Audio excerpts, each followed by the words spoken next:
situation. That's correct. Now, your party, the CPP, risk getting into extinction or being forced into, you know, into a permanent leave, like Charles Rakubrowe's, you know, party. What do you say about what the EC thinks? The EC says that there is a law in this country, the Political Parties Act 2000, which is Act 574. Now, they have a report, which is a 2013 report, that a party must meet the threshold of having 144 district offices out of a total of 216 used for the purposes of the report that they did. Out of the 23 parties registered with the Electoral Commission, only the New Patriotic Party and the NDC met the fiscal requirements. The CPP and the rest of them didn't. Yes. And these are what they are contemplating. They are contemplating that the non-functioning parties could be granted, that the non-functioning, they could consider recognizing only parties with parliamentary representation. Alternatively, the EC could lower the requirement for having offices in 2/3 of the districts of to 1/3, or will be sanctioned to include withdrawal of licenses, no matter how unpleasant and unpalatable the action may sound. Well, out of the three, I think we qualify for two. We have a representative in Parliament, and if they say 1/3, we have more than 1/3. Okay, don't speak for yourself alone, speak for all the other minority I'm going to speak for all minority parties, but what happened was that when this thing broke out, it was like the CPP was singled out. And somehow CPP, we've been bastardized, we've been sacked, we've been everything, and we are still there. There's no way CPP is going to go away. I mean, that everybody has to get. And, you know, when they're talking about offices, I think the EC must wake up.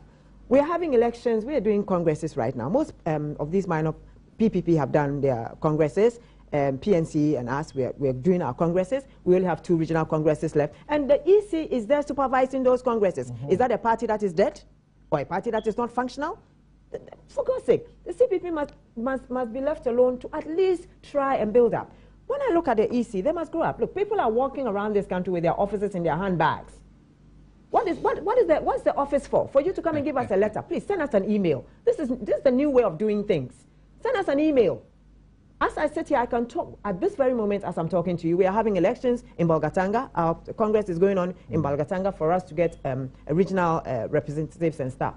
And I can talk to anybody, any constituency person right now as I sit here. So what is the EC about? They should look into their records and straighten up their laws, come out with new laws, you know, to show progression and not the regressive type of laws that they still have, where we need offices. Don't you think you should concentrate on putting your house in order? We are trying to put our house. Of the law. We are trying to put our house in order, and if it's the requirements of the law, they have been found wanting themselves. And what did we do? Did we say they should close down the place? I see. We They are didn't. the enforcers of the law. So we are trying along whatever way they say it. Okay. All the smaller parties in other jurisdictions, like in Kenya, in Tanzania, where the parties are funded, you are able to have those offices. And 2013, they should come back and tell us 2015 as to whether we have not opened new offices. And apart from that, these things are voluntary. You don't get people sitting there.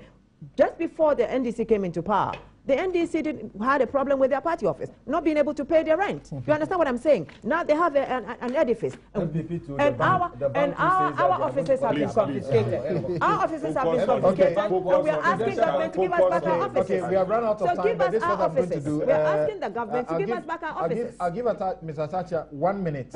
1 minute. We have run out of time. What do you say about this thing? Well, in fact, I don't know whether now we have the benefit of having a lawyer as the commissioner, and she is trying to be law-abiding. But essentially, if we cannot be law-abiding, then we don't have a sound political system or a sound constitutional arrangement. But if you care to know, the commission may, that is the operative word. So it's a discretion, and you can always go back to the commission and exercise it. We are never going to be a two-party state in this country. I'm of the view that because there is a need we shouldn't have an arrangement where we have scanty resources, but in the name of whatever view, we want to have political parties. Okay. We should make sure that we have the resources. Thank you very much, gentlemen. Must be law-abiding. Okay, thank you very much, Egbert Fable, junior legal practitioner, Ms. Rodeling Imoro Ayana, a second national vice chairperson of the Convention People's Party, Samuel Atacha is lawyer and MP for Ebuakwa, Achime Ebuakwa South. Abraham Amalba is with the NDC legal team. He's also a lawyer. Earlier, Dr. Nimoy Thompson of the NDPC was with us. I'm Samson Ayenini. Have a good afternoon.